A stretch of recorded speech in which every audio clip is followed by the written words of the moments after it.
அனைவருக்கும் வணக்கம். நலம் நலமறியாவல். அனைவரும் நல்லா இருக்கீங்களா? நடப்பதெல்லாம் நன்மைக்கே. இன்று நாம் பார்க்கும்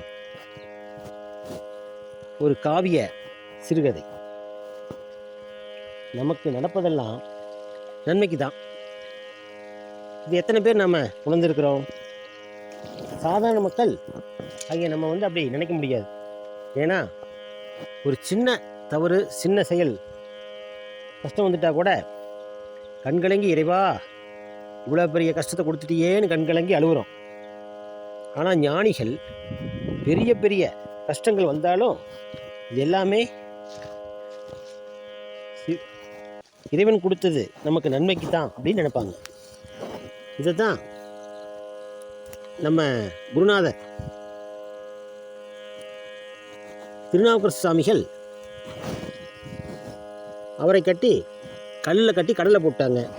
ஆனால் அவர் எல்லாமே உங்களுடைய நன்மைக்கு தான்ப்பா அப்படின்ட்டு அழுதாரு. கல் தெப்பமாக மிதந்தது. அதை பார்த்த உலக மக்கள், ஓ உண்மையான தெய்வம் சிவபெருமான் தானாட்டு இருக்குது, நம்ம இத்தனை நாளாக வேறு மதத்தை சேர்ந்தது நினச்சிட்டு இருந்தோம் அப்படின்னு வேறு மத காரணங்களும் சைவத்துக்கு வரக்கு இது ஒரு வாய்ப்பு. இதே மாதிரி சாமி பல அற்புதங்களை செய்வார். யார்? சிவபெருமான். எதுக்குன்னா தன்னுடைய பக்தனை உலகத்துக்கு காமிக்கிறதுக்காக கஷ்டத்தை கொடுப்பார். அந்த கஷ்டத்தை தாங்கி எவன் இது இறைவனுடைய செயலால் நடக்குது அப்படிங்கிறத உணர்ந்து மேலும் மேலும் ஒரு குடும்பத்துக்கு பார்த்தீங்கன்னா கஷ்டமாக வரும். நடந்தால் கல் தடி கீழே விழுந்து கால் உடைஞ்சு போயிடும். இல்லை நடந்து போய்கிட்டு இருந்தால் தலையில் தேங்காய் விழுகும், தென்னை மட்டை விழுகும். இல்லை பஸ்ஸில் போயிட்டு இருந்தால் சைடில் கை வச்சுருந்தாருன்னா ஏதாச்சும் ஒரு வாகனம் இடிக்கும். இல்லை ஒரு குடும்பத்தில் திருமணம் ஆகாது, திருமணம் நடந்தால் குழந்தை இருக்காது, குழந்தை இருந்தால் அவனுக்கு கல்யாணம் ஆகாது, அப்படியே கல்யாணம் ஆனாலும் அவனுக்கு குழந்தை இருக்காது. இப்படி பல பிரச்சனைகள் குடும்பத்தில், வாழ்க்கையில். இதே மாதிரி தான் அந்த காலத்தில் ஒரு ராஜா இருந்தார். அவர் மிக பெரிய கோபக்காரர். அவர் 3000 பொன் உள்ள மந்திரி, சம்பளம் கொடுத்து மந்திரி ஒருத்தரை வச்சிருந்தார். சிறந்த ஞானி, சிறந்த பக்தன்.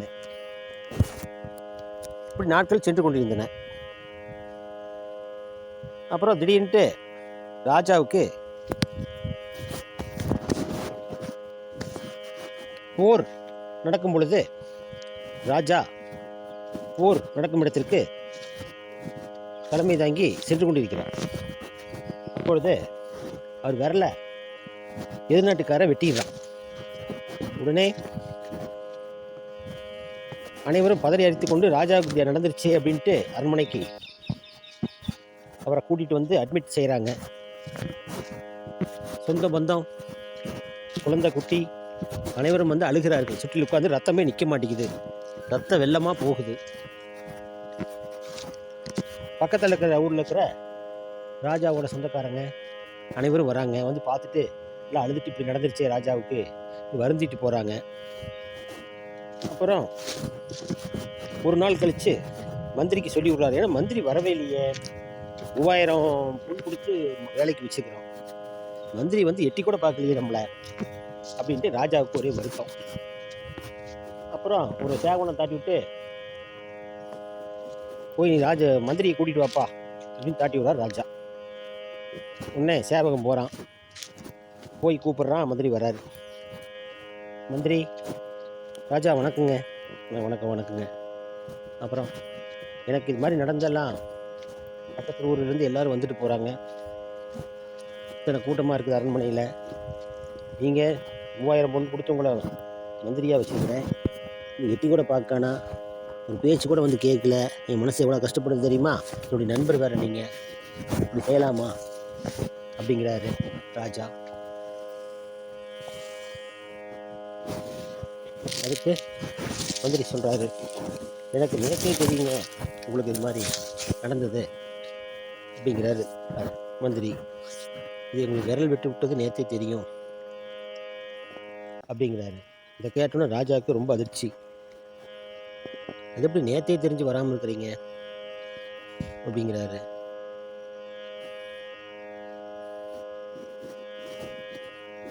அது எனக்கு இது மாதிரி நடக்கும்னு எனக்கு முன்பே தெரியும் அரசரே அப்படிங்கிறாரு. முன்பே தெரியுமா? உங்களுக்கு நடந்தது தெரியுமா? எனக்கு தெரியுங்க ராஜா. அப்படியா? அப்போ ஏன் நீ எனக்கு முதலே சொல்லலை? நடப்பதெல்லாம் உங்களுக்கு நன்மைக்கு தான் அப்படிங்கிறாரு. உடனே ராஜாவுக்கு பயங்கரமான கோபம். ஏற்கனவே கோப ராஜான்னு முதலே நான் சொல்லியிருக்கிறேன். உடனே நடப்பதெல்லாம் நன்மைக்கா? ரத்தம் போயிட்டு இருக்குது, இப்படி கஷ்டப்பட்டு கிடக்கிற, பதறிட்டு கிடக்கிற, உனக்கு எவ்வளவு கொழுப்பு இருந்தா நடப்பதான் நன்மைக்குன்னு சொல்லுவேன். உன்னை கூப்பிட்டு சேவரர்களை உன்னை கொண்டு போய் காராகிரகம் ஜெயில் அடைங்க அப்படின்னு கடுமையான அடைத்தது மட்டும் இல்லாமல் ஒரு கொடிய தண்டனையை கொடுங்க. அதை துன்புறுத்திட்டுங்க. உணவு சாப்பாடு கொடுக்க வேண்டாம், தண்ணி கூட கொடுக்க வேண்டாம், என்னையே அவமானப்படுத்தி எனக்கு கூட போய் துன்பம் நேர்ந்தும் சாதாரணமாக சிரிச்சுக்கிட்டு உங்களுக்கு எல்லாம் நன்மைக்கு தான் சொல்கிறாரு அப்படின்னு கடுமையான தண்டனை கொடுக்குறாரு. உடனே மந்திரி சிரிச்சுக்கிட்டே போடுறாரு சிறைச்சாலைக்கு. செல்லும்போது அவருக்கு எத்தனை பாதுகாப்பு? 4-5 பேர் காவலர்களை தாட்டி விட்டு பாதுகாப்பு கொடுத்து தப்பிச்சிருவாருன்னு சொல்லி அவரை கூட்டிகிட்டு போகிறாங்க.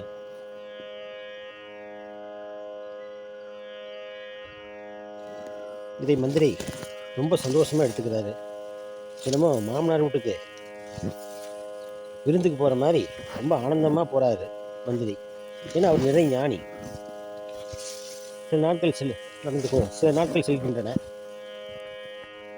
அப்பொழுது காட்டு வழியா ராஜா காட்டுக்கு போகிறாரு. கூட மந்திரி வருவார்.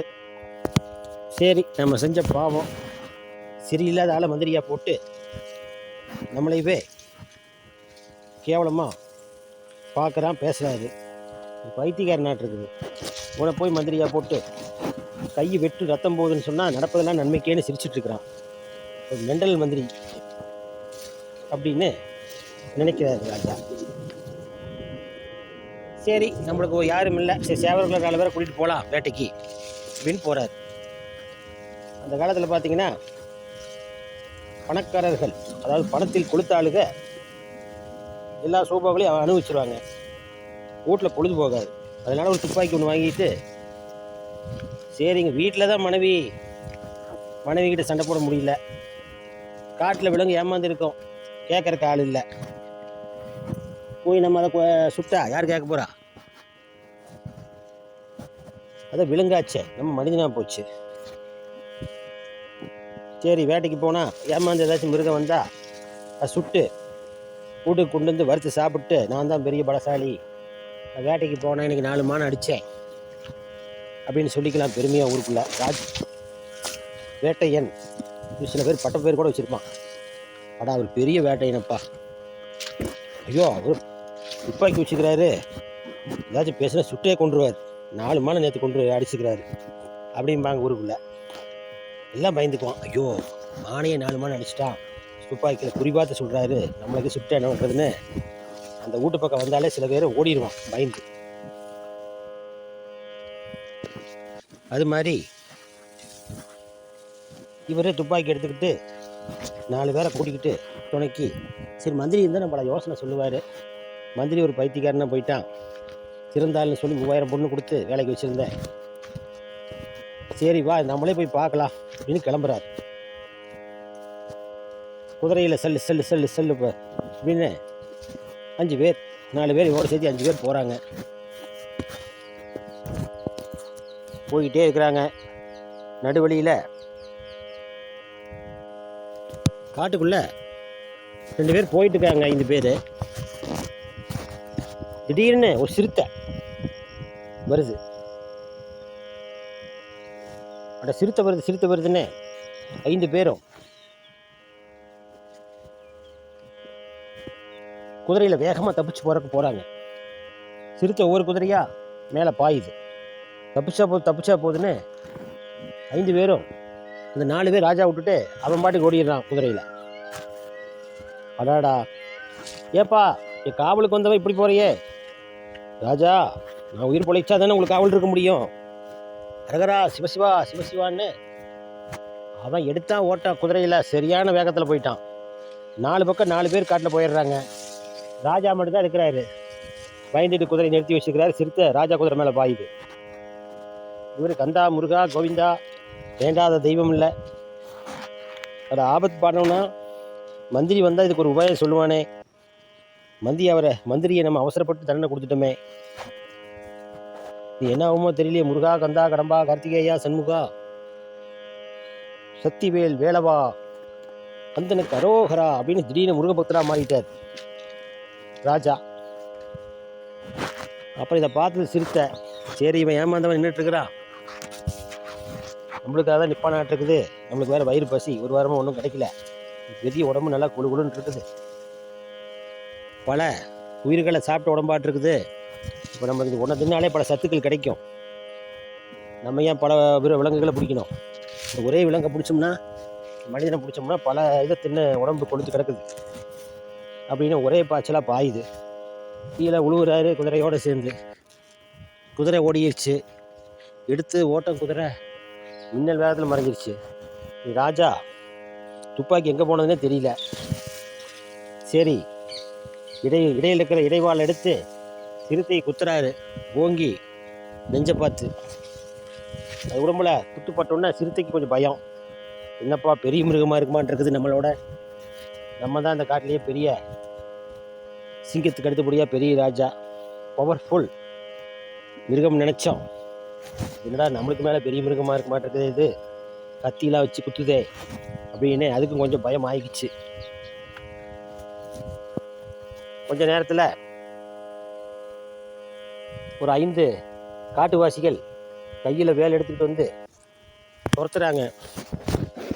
வந்து வேக வேகமாக சத்தத்தை கேட்டு வந்து இங்கே சண்டை நடக்கிறத பார்த்துட்டு அவங்கள வந்து இது பண்ணுறாங்க. சிறுத்தை கூட சண்டை போடுறாங்க. ஆனால் பரவாயில்லையே, முருகனே வேட ரூவில் வந்து நம்மளை காப்பாற்றுறாருன்னு இவருக்கு ரொம்ப சந்தோஷம். இவர் அந்த 5 பேர் இவருக்காக போராடி இவரை தன்னுடைய காட்டுவாசி இல்லத்துக்கு கூட்டிகிட்டு போகிறாங்க. இவர் தான் அனாதையாக நிற்கிறாரு, யாரும் இல்லையே கூட.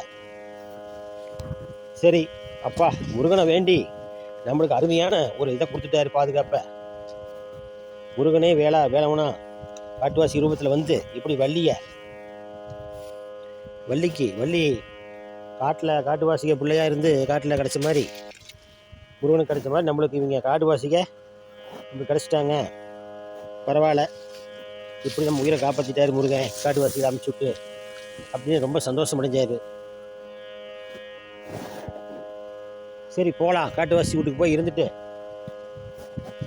அப்புறம் அவங்க மூலமாகவே அரண்மனைக்கு கொண்டு விட சொல்லிடலாம் அப்படின்ட்டு காட்டுவாசி கூட அவர் வீட்டுக்கு கிளம்பிட்டாரு. ரொம்ப சந்தோஷமா ஒரு காட்டுவாசி கூட்டிகிட்டு வந்து தலைவர்கிட்ட, தலைவா எல்லா பக்கம் தலைவர் இருப்பானே, இங்கே நம்ம நாட்டுக்குள்ளே தலைவர் இருக்கிறான்னு கூட கெடுக்கிறதுக்கு, அது மாதிரி எங்கள் காட்டை கெடுக்கிறதுக்கு ஒரு தலைவர் இருப்பான்னு நான் கொடுத்தேன். எவன் பலசாலியாக வந்தானே தலைவன். தலைவா இன்னைக்கு ஒன்று கிடச்சது கொண்டு வந்துட்டோம் அப்படிங்கிறானுங்க அவன் பாஷையில். பார்த்தா இவர் அடாடா நம்மளை பற்றி பெருமையாக சொல்லுவாங்களாட்டு இருக்குது. ரொம்ப சிரித்து சந்தோஷமாக கை தட்டுறாரு. இவர் கை உப்பி வணங்குறாரு. பரவாயில்லையே, ஒரு நல்ல இதாக கிடச்சிருக்குது. எப்படியும் இந்த ஒரு கறி போட்டால் நம்ம குடும்பம் ஒரு 10-100 பேர்த்துக்கு ஆக மாட்டிருக்குது. பெரிய உடம்பு நல்லா கொழுன்னு வெள்ளை பண்ணி மாதிரி நல்லா தலை இருக்குது அப்படின்னு தலைவனுக்கு ரொம்ப சந்தோஷம். அவன் கையை ஆட்டுறான். ராஜா கிட்ட போனோன்னே டப்புன்னு கழுத்தை பிடிச்சிக்கிட்டான். உயிரோடையே திண்டுவான, பச்சையாகவே சாப்பிடுவானான் இருக்குது. அவனுக்கு இது மாதிரி கிடச்சது இல்லையில காட்டுக்குள்ள. அது வரைக்கும் மிருகத்தை தானே பார்த்துக்கிறேன், இது மாதிரி 2 கால் மிருகத்தை பார்த்ததில்லை. அவனுக்கு ரொம்ப சந்தோஷம். அடாடா அருமையாக கிடச்சிருக்குது வெள்ளை பண்ணி மாதிரி. நம்ம கருமணி தான் காட்டு பண்ணி தான் பார்த்துருக்குறோம். எப்படி பாரு வெள்ளை வெள்ளையேன்னு குழுன்னு அடித்தா இதே 100-500-200 கிலோ வருமாட்டிருக்குது. ஒரு வாரத்துக்கு சாப்பிடலாம் வச்சுக்கிட்டு புளி தொடவி உப்பு தொடவி. ரொம்ப சந்தோஷம். சரி இவனை கொண்டு போய் அந்த சிரசேதம் பண்ணி இந்த சாமிக்கு முன்னாடி எடுத்து காட்டு சாமி அவங்க வணங்குற காட்டுக்காளி கோயிலுக்கு முன்னாடி போய் நிறுத்து அப்படின்னு அவங்க பாஷையில் சொல்கிறாரு. 4 பேர் அவரை கூட்டிகிட்டு போகிறாங்க. ரொம்ப சந்தோஷமாக போகிறார். ஆஹா, நம்மளுக்கு நீ விருந்து கிடைக்க மாட்டேங்குது. விருந்து உபசரம்லாம் அருந்திட்டு நைட்டு இருந்துட்டு காலையில் நம்ம அரண்மனைக்கு போனால் அங்கேயும் விருந்து சாப்பிட்லாம் அப்படின்ட்டு நம்மளெல்லாம் பார்ப்பாங்க நாட்டு மக்கள். ராஜா இன்னைக்கு இந்த வாரம் என்ன கொண்டு வராரோ தெரியலையே வரும்போது அப்படின்னு சரி போகலான்னு நினச்சிட்டு இருக்கிறாரு. அந்த நேரம் கொண்டு போய் இந்த காளி அம்மன், அதாவது அங்கெல்லாம் காளி அம்மன் தான் சொல்ல போகிறாங்க, அங்கே தான் காட்டுக்காளி பலி கொடுத்து அப்புறம் இவங்க சாப்பிட்றது.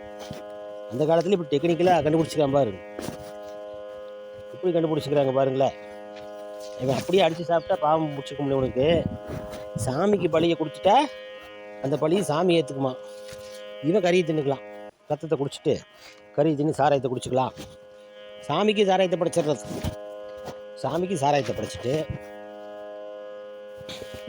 கறியும் போட்டுட்டா, ரத்தத்தை விட்டுட்டா, இப்போ சாமி பாவத்தை சாமிக்கிட்டே அந்த பாவம் போகும். வர ரத்தத்தையும் கொஞ்சம் கறியும் கொடுத்துட்டு லெக் பீஸுன்னு சொல்லுவாங்கள்ல, லெக் பீஸு அந்த இது கழிவாடெல்லாம் பார்த்து அதுக்கு போட்டா ரத்தத்தை கொஞ்சம் ஊற்றிட்டா அதை நாக்க தொங்கிட்டு நிற்குதே, அது குடிச்சிட்டு நாக்க தொங்காது இல்லை. இப்போ நம்மளே நாக்க தொங்க போட்டு எடுத்து நின்றுடலாம். இவ்வளோ என்னமோ சொல்லுவாங்களே விஞ்ஞான ஊழல்னு இவன் தான் செஞ்சான். அது மாதிரி அந்த காலத்திலே விஞ்ஞான ஊழல் கண்டுபிடிச்சி செஞ்சுருக்கானுங்க. இப்போ ஏற்பட்ட அறிவியல் ஏற்பாடுங்க எல்லாம் காட்டுவாசி, நம்ம ஆளுங்க காட்டுவாசிகளா, காட்டுவாசியிலேருந்து வந்தது தான் நம்மளுது. எடுத்தோடனே மேலேருந்து அந்த நேரம் தான் எல்லாம் இதிலிருந்து போய் தான் பூநூலை போட்டால் பூஜை பண்ணுறான். அந்த நேரம் ஆகிட்டான். துவைக்கிறவன் வண்ணா, சிறைக்கிறவன் நாசுவேன், விவசாயம் பண்ணுறவன் வேளாளர், இப்படின்னு ஜாதியை எப்படி தொழிலை வச்சு தான் ஜாதியை பிரித்தாங்க. அதே மாதிரி அவன் வேட்டையாட போகிறவன் வேடை, காட்டுக்குள்ளேயே வசிக்கிறவன் காட்டுவாசி, இப்படி பிரிச்சுட்டாங்க. சரி உனக்கு கொண்டு போய் கட்டப்பா கோயிலில் மழை நேரமாவது பசிக்குது, பழைய கதையே பேசிக்கிட்டு அப்படின்னு அவருக்கு காட்டுவாசி அவருக்கு ஒரே பசி. ஒரு வாரமாக ஒன்றும் கிடைக்கல தலைவருக்கு. எல்லா பொம்பளை பிள்ளை குட்டி அம்மா படையை வந்து நிற்கிது. அடா இன்றைக்கி நல்லா விருந்து, ஒரு வெள்ளை பண்ணி மாதிரி ஒரு ஆள் கிடச்சிக்கிறான், இவனை போட்டுட்டு நல்லா நொறுங்க திங்கிறான்னு. அப்புறம்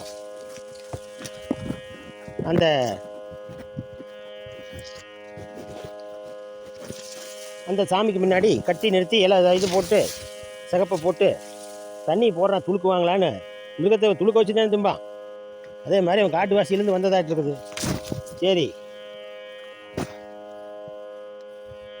அவன் தண்ணியெல்லாம் துடிக்கிறது இல்லை, எல்லாம் சுற்றிலும் நின்று எச்சையை துப்புற தலை மேலே சுற்றிலும் காட்டுவாசி நின்றுக்கிட்டு எச்சையை சுற்றிலும் நின்று பொம்பளை பிள்ளை எல்லாம் மாமா மச்சான் சொந்தக்காரன் கிந்தக்காரன் எல்லாம் நின்றுக்கிட்டு காரி மூஞ்சில் எச்சை துப்பி இருக்கிறாங்க. காரி எச்சை துப்பு முடி அவனுக்கு அருவருப்பாக இருக்க முடியும். என்னதான் ராஜா பரம்பரையாக போச்சு. காரி மூஞ்சில் எச்சை துப்புனா நம்மளாக இருந்தாலுமே இப்படியும் தலை மேலே துப்புனா என்ன பண்ணுவான், தலையை ஆட்டுவோம்ல. தலையை ஆட்ட முடி, இந்த மிருகம் துளுக்குது, ஒரே முறை போடலன்னு போடுற கத்தி வாங்கியிருக்கிறான். உடனே ராஜா தலைக்கு கத்தி வாங்க முடியும், கையை மேலே இப்படி தூக்க மோதிரம் போட்டிருக்காரு எல்லா விரலையும். இந்த ராஜா இப்போ நம்மளே இங்கே அரசியல்வாதி, இந்த செல்வந்தன் கிடக்க பணம் சம்பாதிக்க பணம் அதிகமாக இருக்கிறால மோதிரம் போட்டுக்க முடியல, 5 விரலுக்கு 5. அது மாதிரி அவர் ராஜாவாக போச்சு. மோதிரம் போடாமே இருப்பார், 5 விரலுக்கு 5 போட்டிருக்கிறாரு. ஆனால் ஒரு விரல தான் அங்கே வெட்டிட்டு போயிட்டானே, வெட்டுவிட்டு போச்சே போரில். 4 விரல் தான் இருந்திருக்குது. கையை மேலே தூக்கிக்கிறேன், தூக்க முடியாது வெட்டுறாளுக்கு ஒரு விரல் தெரியல. அதை மின்னுது. நான் மோதிரம் கல் போட்டிருப்பா, கல் போடுற அந்த காலத்தில் ராஜா அப்போ நவரத்தினங்கள் கல் மாணிக்க புஷ்பராகன்னு வச்சுருப்பாங்க அந்த காலத்துலேயே. அப்புறம் கல் மின்னிக்கிறது ஒரு விரலை காணாம். காட்டு வாசி அடிக்கடி வெட்டுறதா போச்சு, அவனுக்கு கண்டுபிடிச்சிட்டான். எங்கப்பா ஒரு விரலை காணாமே அப்படின்ட்டு காட்டுவாசி தலைவர்கிட்ட சொல்கிறான். ஐயா அவன் பாசையில் அப்படிங்கிறான். அப்புறம் காட்டுவாசி தலைவர் வந்து பார்க்குறான். கையெல்லாம் வெயி அப்படின்னு ஒரு கவக்குச்சி எடுத்து கையை ரெண்டையும் வச்சு அமுத்தி பார்க்குறாங்கல்லாம். விரலை பார்க்குறாங்க எத்தனை இருக்குதுன்னு எண்ணி. ஒரு விரல் கம்மியாக இருக்குது. ஐயோ, குறை உள்ள இதை வந்து நம்ம கொண்டு திங்கக்கூடாது, சாமிக்கு பழி கொடுத்தா அது பெரிய குற்றமாயிருமே அப்படின்ட்டு அந்த காட்டுவாசி பிடிச்சிட்டு வந்த 4 பேர்த்தையும் ஒரே சண்டை போடுற அப்படி தலைவர். என்னையா நீ ஆகாவளி, உன்னைய போய் சேர்த்திக்கிறேன் பாரு வேலைக்கு, உனக்கு வேற தினம் 1 கிலோ கறி 1 பாட்டில் சாராயம் கொடுக்குறேன்னு வேற பேச்சு. நீ என்னடான்னா குறைவுள்ள நான் மிருகத்தை கொண்டு வந்துருக்குற, இது ஆகாது. வெள்ளை பண்ணி மாதிரி இருந்தாலுமே கறி நல்லா தான் டேஸ்ட்டாக தான் இருக்கும். அம்மாவுக்கு தெய்வ குற்றமாயிரும்ல, அப்புறம் அவ்வளோதான், காடை அழிஞ்சு போயிரு. அதனால துளுக்கிறது தான் நல்ல துளுக்கு தான், நல்ல துளுக்கு தான் துளுக்கிருக்குது. 3 துளுக்கு துளுக்கிருச்சு தலை. ஆனால் தெய்வத்துக்கு படைக்க முடியாதுல்ல, ரத்தம் கறி சோறுலாம் நம்ம வேணால் வெட்டி தின்னுக்கலாம். தெய்வத்துக்கு படைச்சுட்டா நம்ம சாப்பிட்ற மூதாதைகள் வந்து வழக்கம் இருக்குது. எப்படி வெட்டி திங்க தெய்வத்துக்கு படைச்சு நம்ம திங்கிறது? இது பாவம். இதை கொண்டு போய் எங்கே பிடிச்சிங்களோ அங்கேயே கொண்டு போய் விட்டு வந்துட்டு என்னவோ பண்ணிட்டு போ. அது எதுக்கு வந்ததோ தெரியல, மிருகம் மாதிரியும் தெரியல, புதிய ஜீவராசி ஆட்டிருக்குது. இப்படி இருக்குது, கையில் என்னமோ போட்டிருக்குது, மின்னுது. அப்புறம் நகத்தையே காணா, நகமெல்லாம் வெட்டி இருக்குது. தலையில் வேறு என்னமோ சகப்பாக என்னமோ வச்சுருக்குது, கிரீட இது மாதிரி தொப்பி மாதிரி என்னமோ மின்னுது. புது இது காட்டு மிருக மாட்டிருக்கு, கொண்டு அங்கேயே விட்டுரு, இது குறைவுள்ள மிருகம் ஆகாது, நல்லதாக இருந்தால் பிடிச்சிட்டு வான்னு சொல்லி தாட்டி விட்டுறான். அப்புறம் அவன் கொண்டுட்டு போனவன் பழையபடி கொண்டு போய் கூட்டிகிட்டு வந்தவன் இந்த 4 பேரும் ராஜா குதிரையில் உட்கார வச்சு கொண்டு போய் அந்த பிடிச்ச இடத்துலேயே கொண்டு போய் விட்டுறானுங்க. அப்புறம் ராஜா பொழைச்சண்டா சாமி, சாமியோ தப்பி பொழைச்சண்டா அப்படின்னு ராஜா எடுத்தாம்பார் ஓட்டம். பின்னங்கார் பிடலையில் அடிக்கிற அளவுக்கு ஓடுன்னு ஓடி நெஞ்சம் உண்டு நேர்மை உண்டு ஓடு ராஜா அப்படின்னு ஒரு பாட்டு வருமில்ல எம்ஜிஆர் படத்தில், அது மாதிரி ஓடிக்கிட்டே இருந்தார். அப்புறம் அரண்மனை வந்துருச்சு. அங்கே போனால் ஓடி வந்தால் 4 பேர் கேவலமாக பேசுவானே. வீறு நடை போட்டு அரண்மனைக்குள்ளே போனார். பார்த்த அரண்மனை ராணி தேவியர்கள் தான் 100 பேர் இருப்பாங்களே ராணி. போய் அந்த புறத்துக்கு போய் ராஜா, ராஜாதி ராஜா, இன்னைக்கு என்ன வேட்டை கொண்டு வந்தீங்க ராணி? அவகிட்ட வேற சொன்னா ஊர் பூரா மானங்கிட்டு போயிருமே, எப்படி வெளியே சொல்றதுன்னு தெரியல. அது சிறுத்தை கூட பயங்கரமான போராட்டம். சிறுத்தைய ஒரே குத்துனேன் சிறுத்தை தூக்கிட்டு வரலான்னு. ஆனால் அந்த சிறுத்தை தப்பிச்சு ஓடிடுச்சு. அதிலிருந்து குதிரை வேறு பயந்துல ஓடிடுச்சா. மந்திரி வேறு கூட இல்லை யோசனை சொல்கிறதுக்கு. இப்போ நானே மெதுவாக நடந்து வந்துட்டேன் அப்படின்னு சொன்னார். டே அப்பா, ராஜா சிறுத்தையவே குத்திட்டார் மார்பில். சிறுத்தைய அது ராணி என்ன சொல்லுது, ராஜா இன்னைக்கு என்ன கொண்டு வந்தாருன்னு பசங்களாம் கேட்குது. ராணி அப்பாவை பற்றி பிள்ளைங்கிட்ட வந்து இது வரைக்கும் கொண்டுட்டு தான் வருவார், மானு மயில் அப்படின்னு. எதுவுமே கொண்டு வரல. என்ன சொல்லலாம், சிறுத்தை தப்பிச்சு ஓடிடுச்சாமா, அப்பா கிட்ட குத்து வாங்க முடியாமல். பயங்கரமான சண்டையாக நிற்கி உயிர் பொழைச்சதே பெருசுன்ட்டு வராது. அப்போ அப்படியா, ஐயோ அப்படின்ட்டு எல்லா பிள்ளைங்க வந்து பார்க்குது. அப்புறம் ராஜா யோசனை பண்ணுறாரு. அன்னைக்கே மந்திரி சொன்னாரே, இந்த விரலை கட் பண்ணது விரல் வெட்டு விட்டது எல்லாம் நன்மைக்கு தானே சொல்லி சிரிச்சாரே, அவர் பெரிய உண்மையான ஞானிதான்ப்பா. விரல் இருந்திருந்தா இந்நேரம் நம்மளை வெட்டி கூறு போட்டு நம்ம திங்கிற மாதிரி நம்மளை தின்றுப்பான். நம்ம செஞ்ச புண்ணியம் மந்திரி நம்மளுக்கு ரசிக்கிறார்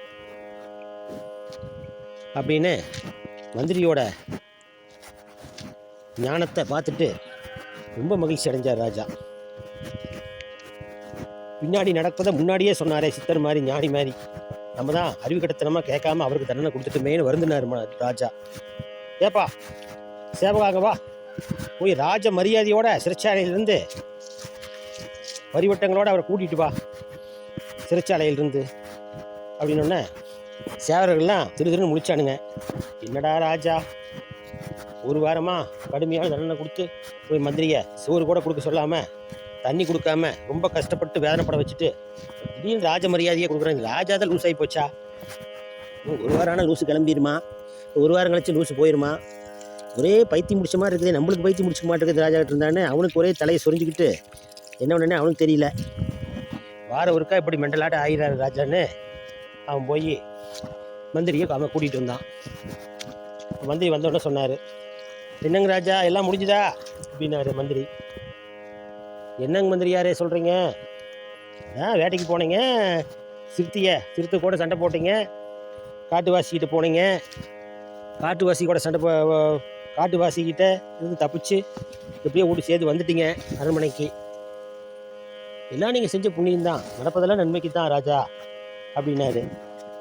அரண்மை உடனே ராஜா நெடுவில் காலில் விழுந்து, நீங்கள் மந்திரி இல்லை, நீங்கள் ஒரு மகான், நீங்கள் சொல்படி தான் இனிமேல் நான் நடப்பேன் அப்படின்னு காலில் விழுந்துட்டார். இன்னும் மந்திரி ரொம்ப கண்கலங்கி போயிட்டார். ராஜா நீங்கள் காலில் விழுவலாமா?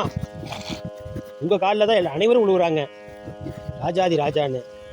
நீங்கள் இப்படி காலில் விழுந்து என் மனசை நோகடிச்சிட்டிங்களே அப்படிங்கிறாரு. இல்லைங்க மந்திரியாரே, நீங்கள் ஒரு தெய்வம், உங்கள் காலில் விழுவது தவறு இல்லை அப்படிங்கிறாரு. இன்னும் ராஜா அவருக்கு மந்திரிக்கு இன்னையிலேருந்து இவருக்கு 6000 பொன் கொடுங்க. வேணே சார் இப்போ பாப்பா, இவருக்கு 6000 பொன் கொடு, மேல் மாதம் சம்பளம் அப்படின்னு கொடுத்து அவர் தன் சிம்மாசனத்துக்கு பக்கத்தாலேயே ஒரு சின்ன சிம்மாசனம் செஞ்சு அவர் பக்கத்திலேயே அமர்த்திக்கிட்டாரு ராஜா. இது மாதிரி மாணிக்கவாசக பெருமான் 6 கோயில் கட்டினார் சிவனுக்கு. ஆனால் 6 கோயில் கட்டியுமே அவருக்கு துன்பம் மேலே துன்பம் தான் வந்தது, கஷ்டத்து மேலே கஷ்டம். அவர் அழுதுகிட்டே தான் இருந்தார். ஆனாலும் சிவமே என் குருநாதா, நீ எனக்கு கொடுப்பதெல்லாம் நன்மைக்கு தான் அப்படின்ட்டு ஒவ்வொரு நிமிடமும் ஒவ்வொரு நிமிஷமும் மனதார வேண்டி பிரார்த்தனை பண்ணி கண்ணீர் மல்கிட்டு இருந்தார். ஓம் நமச்சிவாய், ஓம் நமச்சிவாயன்னு அவர் பஞ்சாட்சர மந்திரத்தை ஜபிச்சுக்கிட்டு மனமுருகி வேண்டிகிட்டு இருந்தார் எல்லா நன்மைக்கே. அதுபோல நமக்கு செய்கிற ஒவ்வொரு நன்மையும் தீமையும், நடக்கிற நன்மையும் தீமையும் எல்லா நன்மைக்கு தான் நம்ம நினைக்கணும். ஆனால் நம்ம மனசு அது கேட்காது. பாரு, நான் இத்தனை முருகனுக்கு பஞ்சாமிரத அபிஷேகம் பண்ணேன், பால் அபிஷேகம் பண்ணேன், அன்னதானம் போட்டேன், ஏழை குழந்தைகளுக்கு இது பண்ணினேன், ஆனாலும் முருகன், சிவன், பெருமாள், ஓம் சக்தி இத்தனை கஷ்டத்தை கொடுத்துட்டாங்களே, ஒன்றுமே பண்ணல. அவன் பாரு கறியை தின்னுக்கிட்டு கூட ஏமாற்றிட்டு இருக்கிறான். அவன் பாரப்பா சும்மா ஒரு பொண்டாட்டிக்கு 2 பொண்டாட்டி வச்சுக்கிட்டு ஒரு குழந்தைக்கு 4 குழந்தைக்கு பிறந்து சந்தோஷமாக இருக்கிறான். ஆனால் நம்ம பக்தர்களுக்கு தான் இத்தனை கஷ்டம். வேறு அவன் ஒன்றுமே செய்கிறதில்ல, எருமாடு மாதிரி திங்கிறான், தூங்குறான், கெடாயை வெட்டுறான், எல்லா தப்பான செயலும் செய்கிறான். அவன் நல்லா இருக்கிறான், அவன் காட்டில் நல்லா வெள்ளாமை விளையுது. நம்ம பாரு இப்படி இருக்குது நம்மளுக்குன்னு நம்ம நினைக்கிறோம். எல்லாமே நன்மைக்கு தான். அவனுக்கு 1000 தேங்காய் விழுவோம், அவன் 20 ரூபாய்க்கு விற்பான். நம்மளுக்கு 500 தேங்காய் தான் விழுவோம், 30 ரூபாய்க்கு விற்போம். அப்போ பாரு, தேங்காய் பாதியாக குறைஞ்சாலும் பணம் எச்சு வரும். ஆனால் நம்மளுக்கு அது தெரியாது. தேங்காய் பாரப்பா, இத்தனை குப்பை போட்டு இத்தனை பண்ணுற தண்ணி விடுறேன், அவனுக்கு 1000 காய் ஒன்றுமே பண்ணுறதுல 1000 காய் வருது. நம்ம இத்தனையும் போட்டு 500 தான் வருது, பூரா அணில் கடிச்சு பூரா இது ஆயிடுது அப்படிங்கிற ஒரு எண்ணம் வரும். இன்னொரு விவசாயி நினைப்பாரு, நான் பாரு ஆடு வளர்த்தினேன், ஆடு குட்டியெல்லாம் செத்தே போச்சு, ஏகப்பட்ட குட்டி செத்து சாகுது. ஆனால் அவன் பாரு எந்த கோயிலுக்கும் போகிறதில்ல, எதுவும் நல்லது பண்ணுறதில்ல, அவனுக்கு அத்தனை குட்டி அப்படியே வருதப்பா, அப்படியே காசு வாங்குறான். காசு மேலே காசு வந்து கொட்டுகிற நேரம் இது அப்படின்னு பாட்டு பாடுவாங்க. அது மாதிரி காசு மேலே காசு சேர்ந்துக்கிட்டே இருக்குது அப்படின்னு நம்ம நினைக்கிறோம். ஆனால் நம்மளுக்கு வந்து இறைவன் உடனே கிட்ட வந்துட்டார், அதனால தான் இத்தனை கஷ்டத்தை கொடுக்குறாரு. கஷ்டத்து மேலே கஷ்டமாக இருக்குது. ஆனால் அவங்ககிட்ட இறைவன் நெருங்கவே இல்லை. இறைவன் அவன் யாருன்னு கேட்குறான், 10ஓட 11 போயிட்டு வந்துடுறான். ஆனால் நம்ம எல்லாம் நம்மளே கோயில் கட்டி பூஜை பண்ணுறோம், நம்ம சிறந்த பக்தனாக இருக்கிறோம். ஆனால் நம்மளுக்கு எந்த காரியமும் நடக்க மாட்டேங்குது அப்படின்னு நினச்சி வருத்தப்படுறோம். அது எல்லாமே நன்மைக்கு தான். தங்கத்துக்கு தானே மேலும் மேலும் கஷ்டம் வருது. தங்கத்தை மண்ணிலிருந்து வெட்டி எடுக்கிறோம், அதை தீயில உருக்க வச்சு போட்டு அடின்னு அடித்து சமட்டியில் அது அணிகலங்களாக மாறி தெய்வத்தோட கழுத்துக்கும் போகுது, மனிதர்களுடைய கழுத்துக்கும் வந்துடுது, மின்னுது. அதுக்கு இருக்கிற மதிப்பு வேற எதுக்கு வருது? அது மாதிரி நல்ல மனிதர்களுக்கு தான் கஷ்டம் அதிகமாக வரும். இதே பாரதியாருக்கு அவர் இறந்ததுக்கப்புறம் 4 பேர் தான் வந்தாங்களாம், யாருமே இல்லை. ஆனால் ப்ராடு பண்ணி போய் ஏமாற்றி கொள்ளையடிச்ச அரசியல்வாதிக்கு 4000 பேர் நிற்கிறான், வேன் ஜீப் எடுத்துகிட்டு கொடியை கட்டிக்கிட்டு.